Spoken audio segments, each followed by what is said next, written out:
Welcome to Inner Niña podcast, embracing your inner child while leading with strength. This is a space for Latina women and beyond who are ready to break generational cycles and lead from a place of wholeness.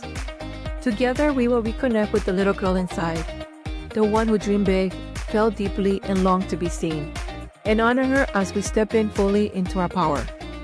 Join me, Maria Benitez, for heartfelt reflections and empowering conversations about identity, healing, culture, and leadership. Each episode invites you to embrace your inner niña while leading with authenticity, compassion, and courage.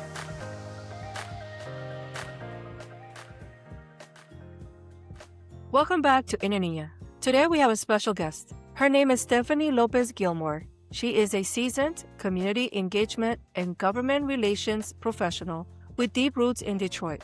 Her career spans roles as community engagement and contract compliance officer at SER Metro Detroit, community outreach coordinator for the Department of Elections, and policy analyst for the Consortium of Hispanic Agencies. She has also served the City of Detroit as an elected member of the Civil Rights, Inclusion, and Opportunity Board, as a board member of Wayne Metro Community Action Agency. A longtime advocate for Latina leadership, Stephanie has been a member of MANA de Metro Detroit since 2015 and served as its president from 2022 to 2025.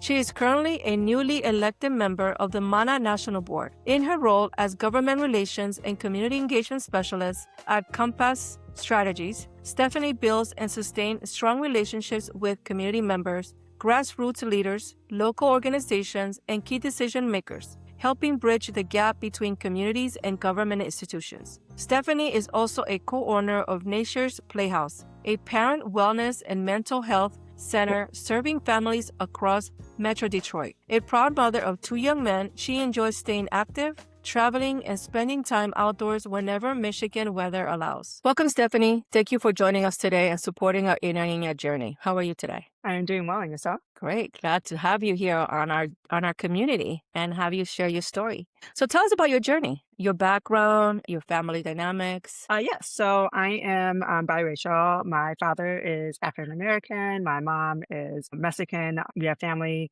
on my mom's side from Colima, and also they're originally originated from Apo, Michoacan. My dad's family originated from a small little area in Michigan, and then they actually ended up meeting through one of their mutual friends. My dad went to art school and my mom worked at the airlines. And so they met through a mutual friend at a party. And then they started dating. And next thing you know, they got married and tried having kids throughout the years. I ended up being that miracle baby. I think they tried for about 10 years and then they had me. And then they decided that that was it. They weren't going to try any longer. Oh, nice. Okay. How's that being in a biracial family? So I would say, like, growing up, I definitely was taught about the fact that, like, I'm, both races, right? And to be proud of both of my races. I was really taught really strongly about both sides of my family, but both being Hispanic and then also being African American. My parents made sure that my middle name was Raquel Lopez so that so I knew who I came from. And even though I still took on my dad's last name of Gilmore, right? And that whole thing was like in case anything ever happened to them because they were older parents, but I still knew where I really kind of came from. And my dad was one of those really big like Black activists, right? So he kind of had that background of being a Black Panther, so he was very strong into that. But he also really wanted to make sure that I did know and had really strong connections with my mom's side of the family. So growing up, I spent a lot of my weekends at both of my grandparents' house up until my dad's side of the family moved to Arizona. And then I continued to spend every weekend going to see my mom's family in Pontiac, Michigan, and then calling my dad's family members, my grandparents in Arizona as well. So we continue to have that connection, even though one of them was a little bit closer by and the other one was further away. And again, it was very important. I grew up learning fluent Spanish. And then when I got into second grade, I went to Catholic schools my entire life. I went to a predominantly white school. The minority population was very small. The Hispanic population was me. pretty much up into Wow. 6th grade, and we didn't really learn Spanish until I wanna say it was, like, 3rd or 4th grade. So going in there, my teacher thought I had a speech impediment because I was able to, like, roll my R's and just had a stronger accent, and I went to speech therapy, and because I felt like I was singled out, I didn't wanna continue on with learning Spanish, and my mom didn't really pressure me, which I regret now that she didn't pressure me to continue on with that, and I just dropped it. So I learned, a little bit of things. I've heard Spanish through interacting with my mom's side of the family, but in the household, my mom just continued to speak to me mostly in English, and Spanish lessons just kind of dropped after 2nd grade.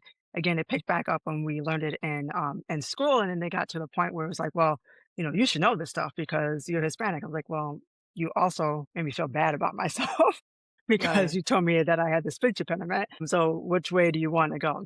You're telling me I should know this stuff, but then you're also telling me that there's something wrong with my speech. I don't know. And then as I got older, it was very interesting because it was always like take a side, right? Mhm. I live in Detroit, so the NAACP chapter here is a really, really large chapter. We're one of the largest chapters nationwide. And it was growing up and doing a lot of political activism, especially as I became like graduated from school and started working in my career. People kept wanting me to be more involved in the NAACP. I joined a Black sorority, Alpha Kappa Alpha, which is one of the first Greek sorority for African American women. And it was always this like pull on you have to pick a side. You have to pick Mhm. either if you want to be strong on of your African American roots or if you want to be strong on your Hispanic roots. I'm like, I'm both. Like I can't Right. pick one side or the other, Other. right? And it was really great when I started to interact a little bit more with like the Metro Detroit here in Metro Detroit because I was able to find that connection on both. But then even then when it became more when like topics were coming up that was really impacting people, whether it was immigration or Black Lives Matter, it was always this pick a side. What side are you going to work on? And like we're all part of this minority population that's being Mhm. impacted by all of these issues, right? Whether we are Arabic, African American, or Hispanic, whatever it may be, we are all impacted by this in some way. And together we are stronger than we are separated. Absolutely. Absolutely. So Yeah. that's great. So I gather that you got your advocacy from an early start from your dad, right? Yes. Yeah. So how about your mom? Did she have any role in that? Was she active as well? So it was funny growing up, I didn't see that side of her. And then as I joined Mana, like she started all of a sudden started telling me, she's like, oh yeah, I used to do all this activism stuff and da da da. And I'm like, I never saw that part of you. Like she was all of a sudden she started telling me and all the other Mana members about all the stuff that she was doing. And I'm like, Wow. where was this? My mom was a worked really long hours. She worked at the airport. So I would see her mostly in the afternoon because she would be at work as early as 6 AM and worked until 3, so she was pick me up from school, and she was, that person that would pick me up from school and then, have to take a nap and cook dinner. She really didn't have enough energy to be really active, but apparently prior to me coming around, she was very active, in doing, like, voter outreach and, really doing a lot of things for a lot of the students as well, making sure that they were getting a lot of great language access and making sure that they were getting the things that they needed in their school districts. But again, I didn't know any of this stuff because Mhm. I didn't see this when I was around. I think a lot of that kind of stopped somewhere before I was born. Oh, you were the miracle baby, so the attention went Yes. to you, Yeah, right? exactly. That's awesome. That's very interesting that, you have that kind of history and actually we model a lot of the experience that we see around us, right? And that was a very positive influence. Well, what Yes. about your family? Tell us a little bit about that. Are your family involved as well? I know you're very active. Yes, right now, like my husband's not a very politically kind of active person. He's an architect, so he kind of focuses on on a lot of that. I mean, I'm trying to get my sons to be a lot more active. I have a 3-year old and I have a 5-year old, and so my goal is to really to teach them again about their culture Uh-huh. and who they are, and for them to be that person that would really stand up for the injustices. I would say that they're very white facing. My husband is of European descent, so he's got Polish and German. So my kids are very fair skinned, but I do want them to, again, know their history of who they are. So when they are out there, like, and they see an injustice, that they can stand up and be like, "Hey, this is not okay. This is not all Hmm. right." And right now, as we're recording this is Black History Month, and so I Yes, yes. love the fact that I buy them the shirts that's like, "I'm Black and I'm proud," and I love that Uh, shock I factor love as they that. walk around and they're like, "This kid doesn't look anything like he's Black." I don't know who it is Black. I don't like, where is this kid Black, right? But I teach them, like, I'm Black and I'm proud, and we're listening to a lot of Black history songs, and I'm teaching them about all of that. And then when it comes to Hispanic Heritage Month, they also have their shirts as well. It's So beautiful. I love that shock factor when they go Yeah, into schools and people are like, "What? that's beautiful. That's beautiful. Like, Yeah, what do that's you awesome. mean that this kid is Black, or what do you mean that this kid is Hispanic?" Because he looks very European. But Yeah, again, they know who they are. We celebrate a lot of holidays around that. And we make sure that they fully understand, that there's diversity all over the place. And when even hmm, picking schools, that was a very important thing for me to do. And right now, we're currently enrolling in summer camp. So I'm also looking at summer camps where they are in a very diverse summer camps. I want to make sure that they feel comfortable, but also that they know that, there's a lot of different cultures, right? yes. And it's not just someone that looks exactly like them. And Hmm. that's one of the things I love about their school district and their classroom is that there's just a melting pot, and it's amazing. That's beautiful. Now, you mentioned that, you started learning Spanish when you were little, but then got discouraged in the process as you grew up. Are you encouraging to learn another language? Because that would be like a triple threat for them, Yes. you know? Oh, yeah. I'm encouraging them to learn another language. I'm really trying to get my mom, again, to push with that as well, and then exposing them to my family, and even with my business, I've been really trying to poach someone to teach a Spanish class. We did have someone that was teaching that. Her schedule got really busy, so we do have a potential person in the summertime who is a Spanish teacher at one of the local schools. Right now, it's just really hectic with the school semester, but in the summertime, when things kind of die down, she wants to come in and teach that class. And so, selfishly, because I do all the programs for my business, I always do programs in which my kids can participate in. Because why not? Right. My kids can participate in them for free. So, That's so I'm beautiful. always looking at programs that they can participate in as well. Great. Well, you talk about a business. What kind of business is it? What is it called? So my business is Nature's Playhouse. My friends and I acquired it a little over a year ago. It's been around for 13 years in Metro Detroit area, and it's a wellness center for parents.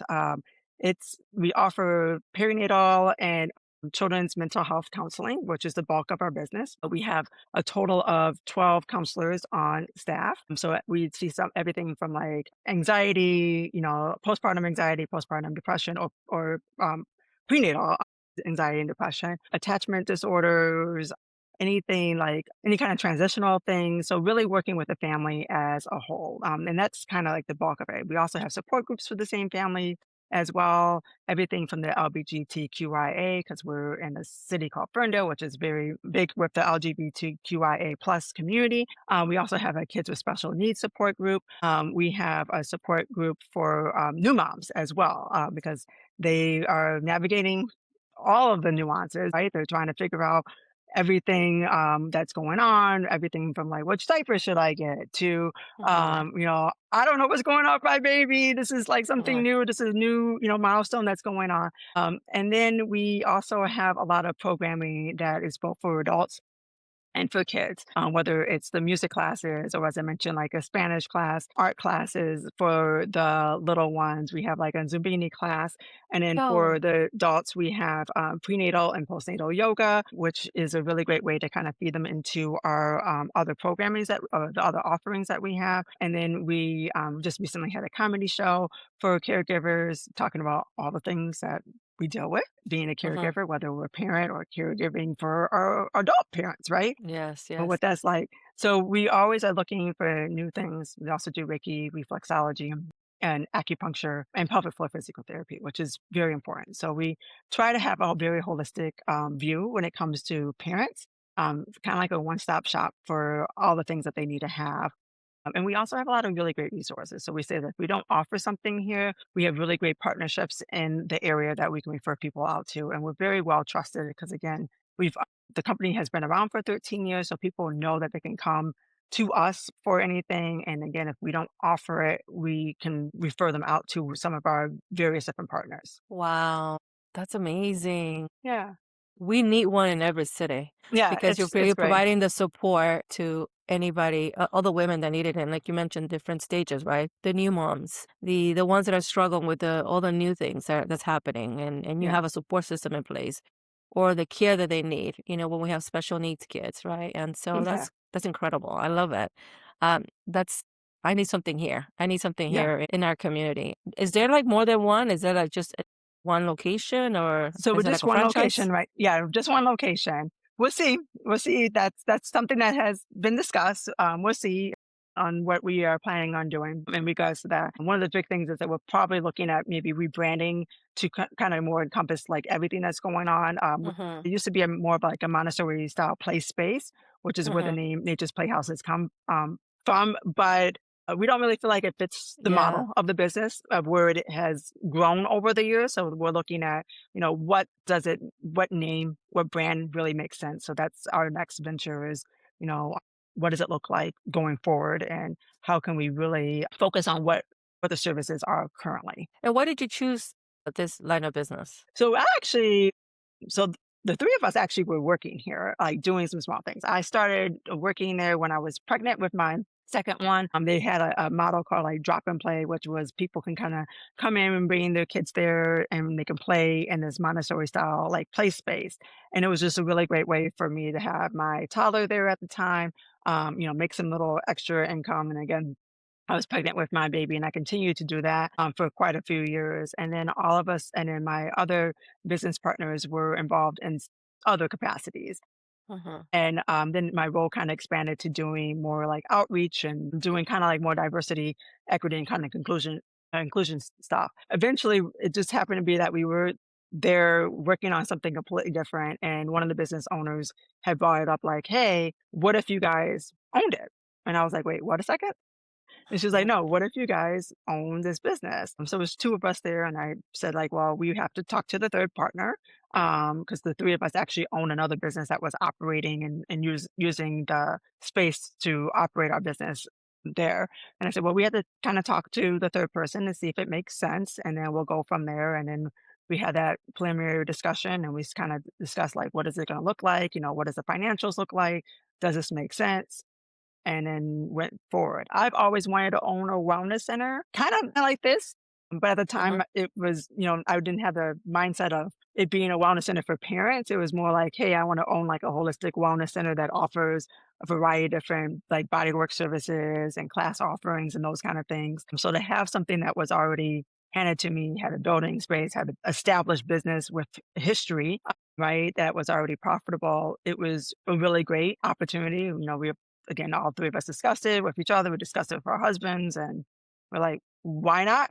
Let's see yeah, let's see what happens," right? Like, we can only go up from here. absolutely. Well, congratulations. I Thank love you. everything you described because I think it's a very beneficial one-stop location where they can get so many benefits all at once. And like you mentioned, they don't have it. You can actually refer them out. So Yes. if anybody needs to, our audience is listening, where can they reach you and where can they find this location? Yeah, so it is they can go to our website, which is naturesplayhouse.com, and they can also find us. We are also on Facebook and on Instagram with the same thing, Nature's Playhouse. Beautiful. That's awesome. Well, congratulations once again. I love it.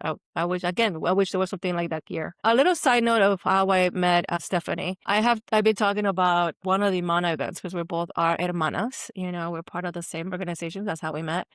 And I want to say that the Texas conference Yes. brought me so much that conference because we had so much fun, and I got a chance to meet so many incredible. Every time we get together, we meet incredible women, Mhm. but there's some that you automatically gravitate a lot, and that one of the one somebody happens to be one of them. We hung out a lot, and then one night we were just chilling by the pool. We just started Yes. talking, and we were just like, okay, this woman is incredible, and I learned something new. Every time I talk to you, I learned something new.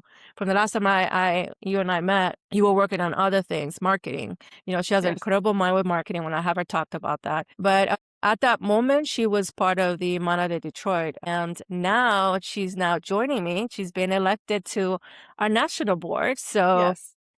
her and I are going to be working together, pairing up in a national board, Mana National. And I started my second term, which is a 3-year term, and she just started her first national term.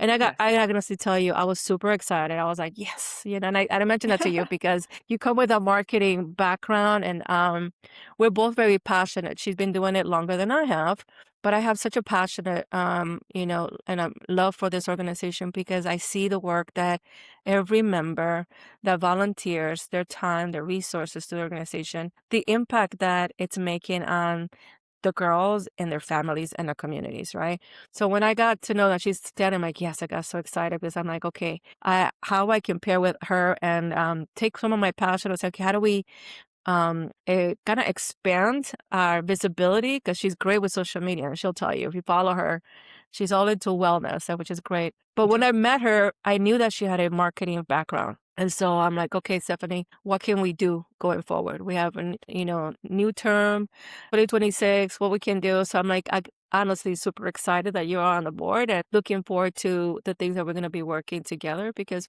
again, we have this passion. Another thing that I want to say is like, okay, so you connected with Mana and you talk about the NAACP.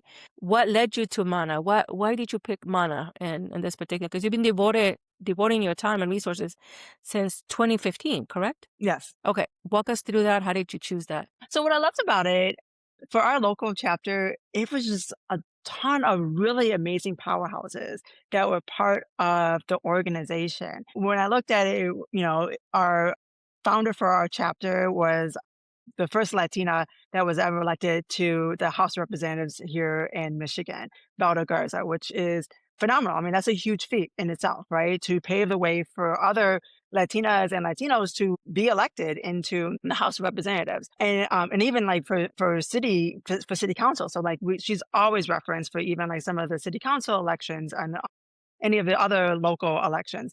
So that aspect, and then also to look at some of the other members that are the heads of various different nonprofit organizations. Mm-hmm. I mean, at the time, there was like some of the major nonprofit Latino organizations were all run by women, like CEOs, and it was just like, wow, like this is amazing, and they were all Mana members, and I'm like, this is phenomenal to Yes. see this achievement that is going on. These amazing women that are in education or seated judges, right? That are getting their all of this like access to a network of phenomenal women. That Mm-hmm. in and of itself was absolutely amazing. And that you can actually sit down and have a full on conversation Mm-hmm. with them, right? And that they would be supportive of you. And it's not, something that's like so far achievable, like you feel awkward trying to call up Mm-hmm. someone because you're like, I don't know who this person is. Like they actually want to dedicate their time and their energy to something because they've all helped each other along the way, right? They've all started this chapter, now it's been 30 something years. So they all started it, over 30 Mm-hmm. something years ago. They all helped each other, whether it was, funding a organization or was, getting about like elected to, the House of Representatives or getting someone elected to a board or getting someone in that, Mm-hmm. that seat as the head of that other nonprofit organization. They've all helped each other along the way, and they were Mm-hmm. at that point because most of them were retired. They were at that point where they were ready to help somebody else out, right? They had the time and the flexibility to help someone else out, and they were also at this turning point where they also knew that they needed to create that legacy and they needed to bring in some younger people Mm-hmm. to put that on. And so it was a really great like opportunity to get in there and to network with them while they were either making that transition into retirement, while they still had those connections, or while they, were in retirement and they were at that point where they were ready to pour into somebody else. And they were also knew that they, again, like they needed to grow. And so they were open to new ideas and expansions. And it was an amazing opportunity just to, be there at that pivotal point from our organization. It's incredible. Every time we get together, it's a very humble experience because you're rubbing shoulders and elbows with like head of businesses, Yeah. elected officials, and you can also be rubbing tables with a volunteer from one of our different communities. And it's just Hmm. like, how do we help each other?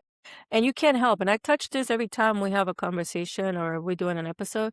You can't help to leave one of these events, whether it's a conference, where you just feel like, wow, I need to do more. Yeah. How can I help? Right? Because you get so motivated by the people that you come across. And you said that every time we get together is one of those adventure. And since you've been doing this for since 2015, I know your last role, you were an elected executive board member.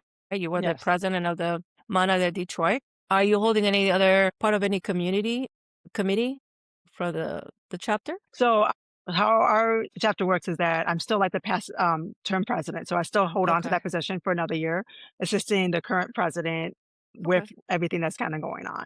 And she's phenomenal. She's doing really, really great. So I'm letting her take the reign. I'm there for any support that she needs. But we also have a really great, elected board. So I'm not too concerned about it. A lot of our treasurer has stayed on. We've had our vice president has moved up from our membership coordinator to the vice president role. So she's been with us for quite some time.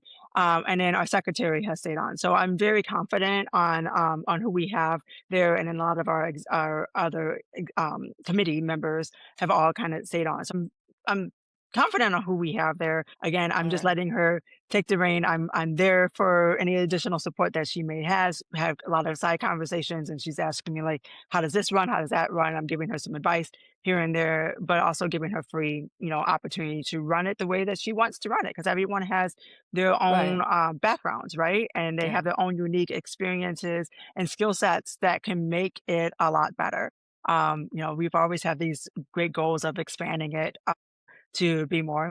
We always see San Diego as an inspiration on like Right. we want to get there someday, Yeah. which is a huge that was always my inspiration. We started Yeah. with 30 members, and I was like, my goal was like let's expand it to like 150 and go on. I Yeah. mean, I think we're at 130 members as of Wow. now, and so I mean, every year we were like growing at around 20% year over year, if not more. And so I'm always like reaching higher. And they're like, really? I'm like, it's not that much Yes. more. It's not that much. Yes. Like Yes. set a goal Yeah.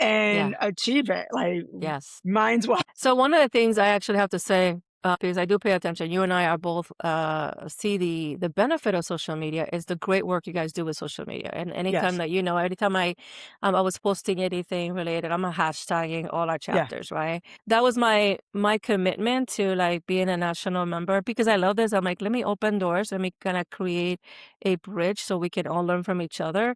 And I touched that a lot. You talk about the chapter that I started this journey with, the Monterey San Diego. Yeah, they are the largest chapter. They're very organized, but they're also very helpful in reaching out. And you can reach out to them and say, hey, Yes. how are you making that work? Right. Hmm. And we're all here to support. We're part of the same family. So there's like no competition in the chapters. Yes. It's just like, okay, how can I help? They already have that. How can I kind of model that because it's working? Right. And they're Hmm. always like, when we bring new members, because I've been part of the Mana family since going on 6 years now. I started with San Diego. That's how I started. I wanted to be part of the board. And when I first started, have an HR background, the chapter was growing. So they needed to have a HR committee because they want to put SOPs in place. They put an employee manual together. And so we gather three of HR manager backgrounds. We created an HR committee and we work together to revamp and put some of those processes, policies in place because they're one of the chapters that have a staff, Hmm. and so the chapter has grown with the staff, but they invested time to like put some structures in place as the chapter was growing and they're doing an incredible job. And as a result, now that we have the Western region, the three Western region chapters get together quarterly to collaborate. And then we have our three national board members, which is Martha, Gabby, and myself. We represent the Western chapters. Okay, how do we create that voice? So when we sit in the national tables, okay, this is what the chapters are wanting and their feedback and kind of put that communication in place. So the whole point for us is to continue growing, right? But I have to highlight the fact that your social media presence is very big. I'm always liking because I'm like, that's perfect. What they're doing is bringing kind of the information you guys are doing in the community to get people involved. If people want to get involved with the Mana de Detroit, where can they find you? Whether they want to become a member, donate, Yes. sponsor. Where right now we're all our chapters are kind of looking for scholarships, right? It's a big time Yes. for us to Yes. get scholarship because the big thing for us as an organization, I have to speak on this too, because it's like the main thing is to get our girls, upward mobility, giving opportunities for them to go to college and have a better chance in life. What better way than to educate, right? Educate and provide that opportunity. So scholarships are a big thing that we Yeah. actually fundraise a lot of. Right now, we're on that fundraising Exactly. timeline because graduation is going to be a few months away. And want to make sure we have enough to give to the girls. So tell the audience where they can reach Mana. How can they get involved and Yes. help out? So for our chapter, everything is Mana de Metro Detroit. So you can go manademetrodetroit.com. You can find us on Facebook, LinkedIn, and then also on Instagram. Those are our major platforms that we have. And we do it, again, you mentioned that we have a really great social media presence. We have a social media committee. So our social media committee is phenomenal. I give Myrna and Jonelle, who are our chair and co-chair, a lot of credit. They were very strategic and very smart with hiring a lot of the youth, right? So those that are from college and or right out of college. So we have a lot of those college students and a lot of those, some of them are past scholarship recipients that are on there. We have a lot of 20-something-year-olds that are part of our social media committee. So they know all the new things to kind of go on there, and they give them free reign. They even created our new logo that we had because we wanted to revamp our logo. So they created our new logo and our 30th anniversary logo. Beautiful. So it's great to have. Again, it's creating that legacy, bringing in the youth, getting them involved so they feel a part of the organization as a whole. Do you have a goal in mind for how many scholarships the chapter would like to issue Yes. this So year? last year we gave out 20 scholarships, each of them for $2,000 each. So we would like to do that again if we can. I know that was the most that we've ever given out, but we got a really great community partner who was awesome at donating for a good half of that. We also had the most amount of scholarship requests. We had like 63, I want to say, people that had applied for scholarships. And a lot, there's a huge need for them. Right. We also give points for DACA students because we know that they can't get traditional financial aid. So we always take that into consideration. We would like to, if we can get anywhere close to that, that would be the goal. It's always, again, this is our fundraising season. We have a lot of fundraisers that are going on. We have our wine tasting that's coming up pretty soon. We are always asking every time I'm going around. I know our new president has been in the ears of Apple, like, hey, we need some money. Yeah. Like, it'd be nice for laptops, but we really needed some money for Money, scholarship, yes. right? So we got a really nice grant from one of our members. She retired from DTE, so she gave us a really nice grant for our Hermanitas program. But we do need some funds, again, for our scholarship programs as well. So if we can get towards that, that'll be great. I mean, I know because of last year, we'll probably get upwards of 60 plus applicants this year. And the scholarship committee is always like, we need more money. And they're really, and I would say I give them a lot of credit because they're not just asking us for more money. They will actively go out there and look for money themselves, right? They will ask their friends and they'll ask their family members and they will have those side conversations and with someone and like, hey, there's this really great person that is a veterinarian and I know you're a veterinarian. So do you want to sponsor this one young lady for $2,000? They'll have those little side conversations and they'll get the extra money, right? Or they're like, hey, I know that you're a business owner and this one young lady wants to be a business owner. Would you, want to give some money for that? So they will have those side conversations and get that extra money in the pot too. Other That's than like what wonderful. we already have, going with our larger pot. Yeah. Great. That's great. So give me a couple of communities in case our audience is a local audience is interested in coming and joining me in part of the Monterey Detroit. What are the communities that they can get involved in? Yeah, so we have our scholarship committee, our events committee that puts on all of our like social events for the organization. We have our social media committee. We have our fundraising committee, which is the bread and butter of the organization, right? Like Yeah. that's the one that helps support practically everything. And mentorship committee, who does with all the amenities. And then we have an ad hoc committee that does all of our policy and advocacy stuff. So when it's election year, they will get involved for get out the vote kind of thing. If there's a huge advocacy thing that needs to go on, they will get involved as well. So we pull that committee in for issues. It's not all the time because it's not always something that we need to really Hmm. get out there for, but we will pull some members aside and say like, hey, this is election season, or we really need to get behind this issue. Who's interested in joining this committee for X amount of months, right? So that we can really get behind this issue or to, rev up get out the vote. But the other ones are our main committees that we have. That's wonderful. That's great. Yeah. I know all that, but it's like it's great that you have a lot, and it's important that you share that information because this is kind of the reason why I'm using this platform. My love for the organization, the love that I have for the work that is being done, and I wanted to create a platform where we share our stories and the incredible Latina that we come across, right? And so people Mhm. get to know the work that we do. And by the way, the work that we are doing is all volunteer work. You Yeah. know, we do it because out of love, because we see that we make a difference, and we get excited because we know that together, like Stephanie said, together we do more. And so the Yeah. more people we have around, the more we can accomplish.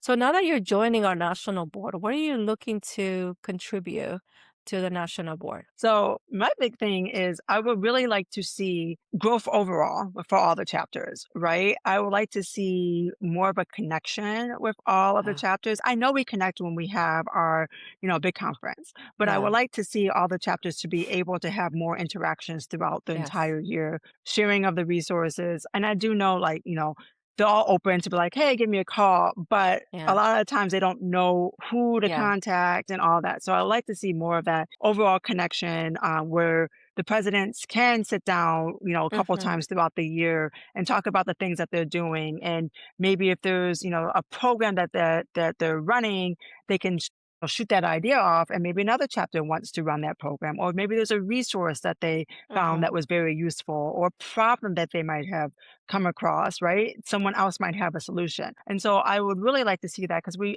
have some chapters that have been around for quite some time and we have hmm, some chapters that are newer, right? yeah, And so it's like an inner mentorship with each other.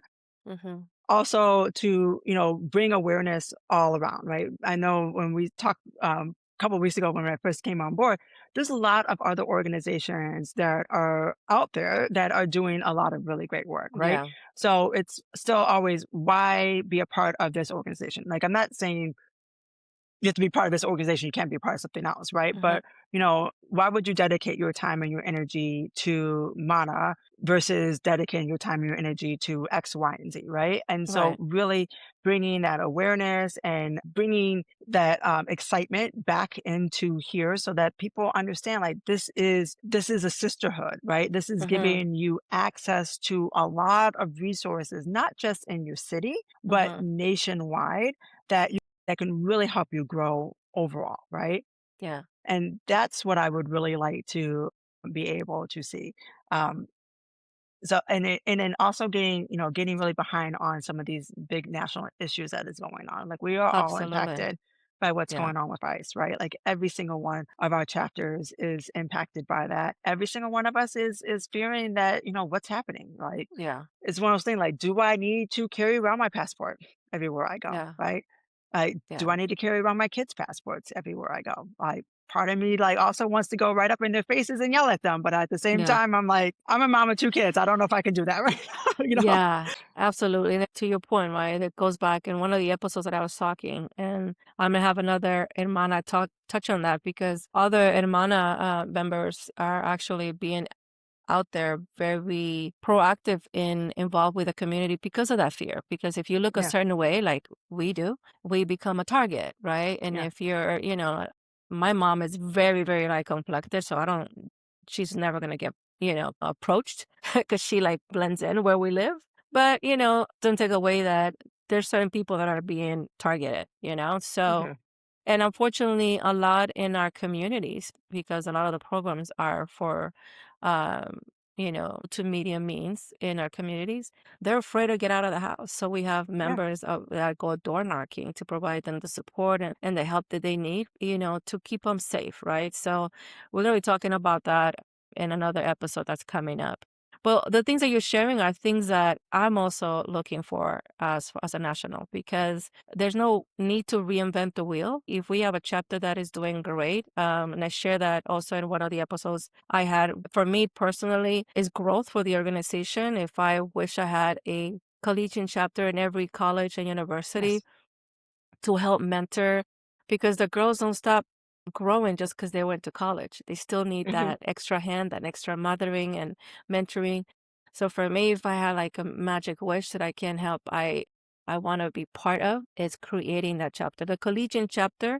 And I had Ida Garcia Cole the other day in here, and she's the latest chapter. She's the chapter at the University of East Stroudsburg, University of Pennsylvania. In 2.5 years, they've been able to grow that chapter. So she has the recipe for that. So when I was talking to her, I said, we're going to lean on you kind of to kind of help us understand how we can get more chapters going. Yes. Because and I was telling her that she has a special sauce, because she's already, uh, whatever they do with her passion, and her passion is kind of, is kind of contagious, because she's now Hmm. getting the members. And then she's telling me, and I'm sharing this because it can be duplicated. She's telling me that the young members in the chapter want to start an Hermanitas program. And I'm like, that's Good. incredible. We need to share these stories because, like you said, we have other chapters that are small, but maybe they're I don't know, maybe they're a little too shy to say, hey, I need help, or how Yeah. can I do this? So instead of having them ask, let's offer the help and say, hey, let me show you what they're doing. If any of these appeal to you, how can we help you get there? Right? Create a Exactly. support system within the organization so we can all benefit, because you're doing something great. You already have a committee, but I'm sure when you started it wasn't that way. You No. know, you got with great minded people where I said, let's create this, and it's been taking off. I know the social media platform has grown since I first met you. Yeah. And then one of the It's been things I amazing. was telling anybody that will listen to me, I said, hey, let's connect on social media. Let's, tag each other. And then, my connections will be your connections, and it will create a ripple effect for visibility. So I'm really excited, because I think you bring a lot of fresh ideas and to the national. I hope that we can make all this happen. Right, we have 3 years to put all this into action. So Yes. I'm looking forward to it, Bio, and I think I will share that to you on a separate note. So what led you to? You mentioned you created a playhouse, Nature's Playhouse. What's next for you? Hmm. What is next? Yes. I would say growing the business, right? The immediate one will be bringing on more counselors. That's again the bulk of a business. So we are looking at that. We're also looking at where we going to go. We are leasing our space. So where are we going to go once lease is up? And then what does that, what does the business look like in the future? Pretty much, I mean, where I'm at, I mean, the other side of it is that I do a lot of consultant stuff for a lot of major organizations. I work for a consulting firm. I love that work. It gives me the flexibility, it gives me the visibility to do all the things that I enjoy doing, still being connected to city government, even on the state level. I do government and community relations. Like it allows me to do the things behind the scenes. At one point in time, I wanted to run for a local office. Kind of glad I didn't do that. I have a lot of friends and family members that are like, "You would have been great." I'm like, Mhm. "Yeah, probably would have been." But it's just a lot of hard. It's a lot of hard work, a lot of dedicated work, and I appreciate all those that are elected officials. With my phase right now of having two little kids, I can't. I don't have the time or the energy, Right. and I'd rather spend that time and energy with my family, and working behind the scenes and helping out with the organizations and with the community than it is actively being out there and dedicating those hours, right, and being in the front lines. So that's kind of like where I'm going. Some of the things I would like to work with, and some of the organizations here is also really working on some bills that will help with, they call them like the mama bills. So affordable childcare, right? Family Leave Optimal Coverage Act. So giving all employees up to 15 weeks of paid time off, whether it is for taking care of your family members that are Mhm. aging, right? Or going through any kind of medical things, or you're going through your own medical problems, or you are postpartum, being able to have that and know that your job is not only secure, but you also have Mhm. income coming in helps a lot. As we talked about before, decreasing the wage gap, right? Mhm. I've Mhm. had this conversation with someone the other day. Like, it's so hard. Like, as a young woman that is expecting, it's that decision on, Yeah. do I go and work, right? Mhm. Because childcare is expensive. Mhm. But at the same time, taking off about 5 years before my Mhm. kid goes into kindergarten, where childcare is free, means that I'm 5 years behind everyone else, right? Mhm. Especially my male peer, my Mhm. white male peer. Let's be realistic, Mhm. my white Mhm. male peer, Mhm. Mhm. which means that my pay gap is even Mhm. larger. Yeah. So, at what income level does it make sense for me to put my child into childcare? Because I'm spending about to $30,000 a year for childcare, right? Yeah. For one kid, Yeah. let alone if I have two. Yeah. It's and It's it doesn't make It's so sense. sad. It No, doesn't it's make that. sense, and it's so Yeah. sad. And it's, the decisions that people have to make all the time, right? Yeah. Affordable healthcare, that's another Mhm. thing. So if you're already in a situation where you're not making enough money, right? You have a child, you're not guaranteed that when you have that kid that you're gonna get that pay time off, right? And Mhm. then your insurance is not covering all of your bills. It's just a downward It's slope. it is a lot. Affordable care, affordable housing, Mhm. equal pay. We share a lot of the passions as far as that, things that we pay for because we're mothers and we've experienced it at one point or another, or we're still experiencing some of these, unfortunate, discrepancies, right? But this is what we have the organization for, to make Yeah, sure that we do our part. And I'm a mother too. I have a boy and a girl. And, I always say, my daughter has a little bit more of a challenge because of her gender and her yeah, race, And so I need to do my part to make sure that whatever battles I have to fight right now, she doesn't have to battle them in the future. I'm sure she's going to still yeah, have battles, right?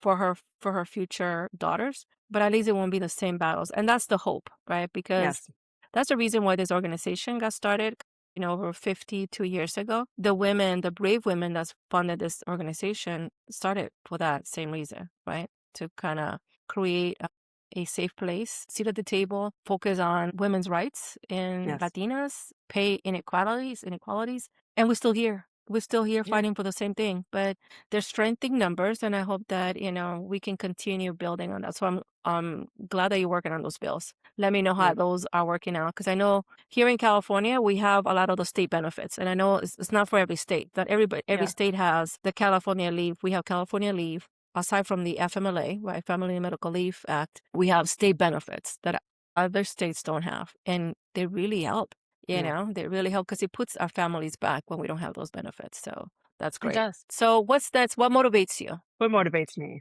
I would say helping others. I know most people say like your mom, it should be your kids, Yeah. but it is the community, right? Okay.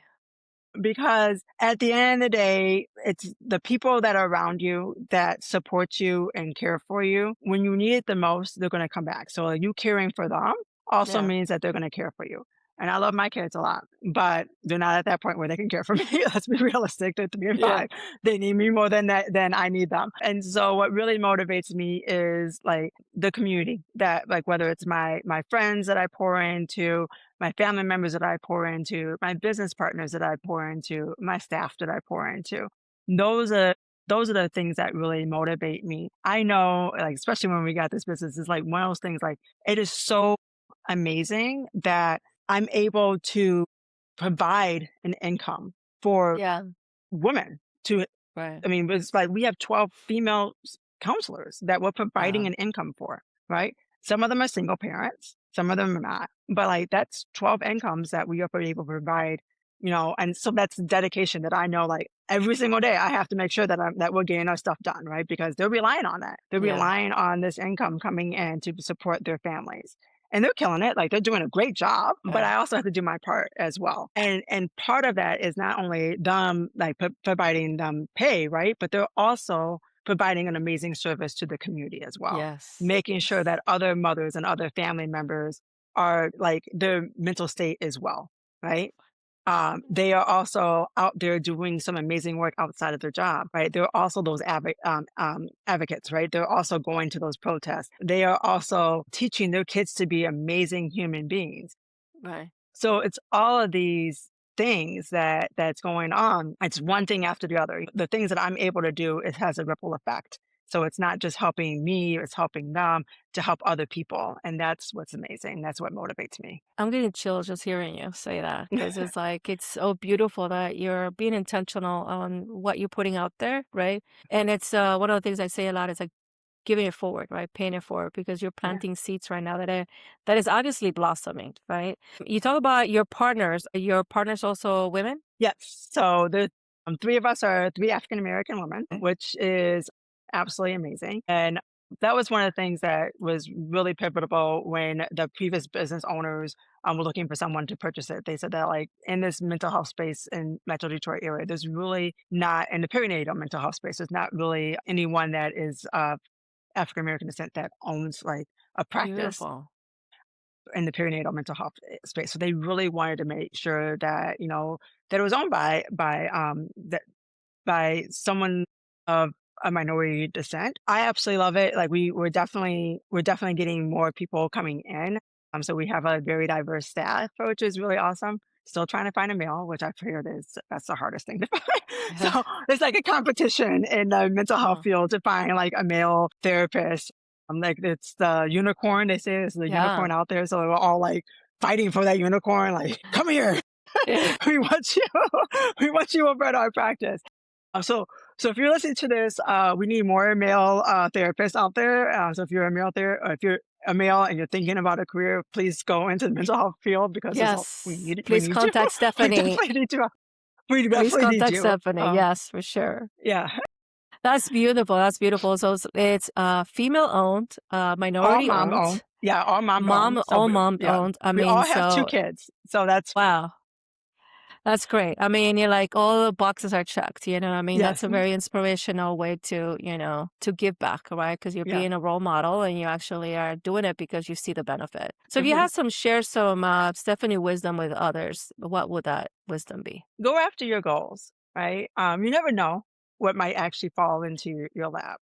Like I said, I had actually written a business plan for a wellness center Mhm. probably about 10 plus years ago. And it was just a preliminary like business plan, just kind of drawing out some stuff and never really hopped on it because I think it was a fear of owning a whole business by myself, right? And I kind of put it on the back burner, but it was still working in the wellness field here and there and keeping that door open that led to this opportunity to own this business and also have two amazing partners that are phenomenal in what they do, right? I really could not do this business by myself. I have a partner she's a numbers person, right? She's great with her numbers. She does all of our payroll. She's like very detail oriented, which Wow. I am not. I will tell you, I'm not a detail oriented person, but like she's like overlooking like all like she's like looking at Yeah. all the details and like Yeah. making sure that everything is great. We have someone else that is like the visionary. She's always like thinking future, right? Like where are we going to? What's next? So that's awesome. And I am that person, like the day-to-day, that's making sure that the day-to-day operations are getting done. Let's get out there and let's like, who are the strategic partners that we need to make with, what are the connections that we need to have, the ground connections. My visionary person, she's the social media person as well, Uh-huh. where I'm like let's like the face-to-face connections, like that Yeah. marketing is, important as well. So we all have our Talent strengths? serious. Yeah, Yeah. exactly. We all have our strengths, and it works really well because if one of us gets sick, or again, we all have kids. So, as you know, Yeah. school closures, kids get sick, Yeah. vacations, the whole gamut, right?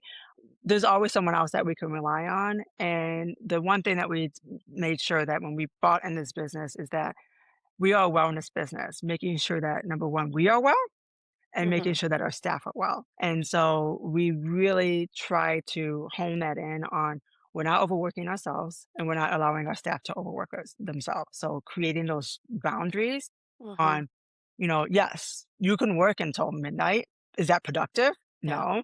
Mm. Is that well? No. So what does wellness mean to you? And making sure that you find that healthy boundary for yourself. I'm so impressed. I'm like speechless because I'm like, you've managed to create a really well-connected community at the work, right? With the Hmm. organization and even outside. So congratulations. I am Thank beyond you. proud of you, and I'm glad I got a chance to be part of your community. Thank you. So there's a lot that I can learn from you. And my last question for you, if you had to go Yes. back in time, what would you tell your inner Niña, your little Stephanie? I would say I'm proud of you. And so I actually had this revelation the other day because I was doing some somatic work. The amount of work that you do does not prove your worth to the world. And so that's something that I'm working on right now for myself. I'm a person that keeps my schedule busy. Yeah. And my inner child has this mentality, and I don't know, maybe it's from my upbringing or whatever it may Mm-hmm. be, that my value to the world is based on how much things get done throughout the course of the day. Mm-hmm. And that's not my value. My value is the connections I've made. My value is my intelligence. My value is the love that I pour into every single thing. And it's not valuable to wear myself out because that's not serving anyone, Right. including myself. I love that sentiment. I know when you started, you got a little bit emotional Yeah. because part of it is, and I say that a lot. This is where this podcast came to light. Because no matter how old we get and how much we do, there's still a little inner niña inside Yeah. of us longing. With something that happened in our past that we're trying to overcompensate, right? Yeah. And sometimes we have to take a step back and stay still and say, hey, look where we at right now and speak to our inner niña Yeah. and kind of acknowledge her to let her know, look where you were at when you were little, look where you're at right now. And we are okay. This is Yeah. part of the journey that we're in. And I'm glad that you shared that vulnerable because being able to touch on that is showing your vulnerability. And this is what we're here for, right? Yeah. We grow together, we learn together. So I want to thank you. I'm super excited and I can't wait to the things that we're going to be accomplishing together in a Yeah. national board. And I can't wait for the first event. I know we have a meeting coming up Yes. and the things that we're going to be working together. And I would love one day to make my way to Detroit, check it out, because you got me all inspired of all the things that Detroit does to advocate. So, I would love to be a guest one day. You can show me the ropes in your Come in the summer. neck of the woods. Don't come in the winter. Don't Oh come no! in the winter. Listen, I've been following all my people, from my relatives back east to Yeah. everybody, all the snow pictures. I said, I'm not a snow bunny. Yeah, I'm we a had beach some pretty bunny. cold temperatures. Yeah, we had some like 3 degrees. We get in the negative, so Yeah. only come in the summer. No, I grew up back east. I grew up in Jersey, so Okay. I remember Yeah. when I went out the house. I hated going out the house because I would slip the Yeah. slippery, and I had to bundle up, layered, and I'm like, yeah, that's not fun. And so, yeah, normally when it's typical weather, when I visit the East Coast, it's either fall, summer, and spring, never the winter. Okay. So Sounds good. we're gonna make a trip one of these days. But I want to say thank you for joining us today and sharing your story. And to our listeners, thank you for listening and holding space for me. I am Maria Benitez, and this is our journey together. Until next time. Thank you, Stephanie. Appreciate it. Bye. Thank you for listening. Thank you for holding space for me. And thank you for allowing me to walk beside you as you heal your inner niña. Until next time, please don't forget to follow and subscribe.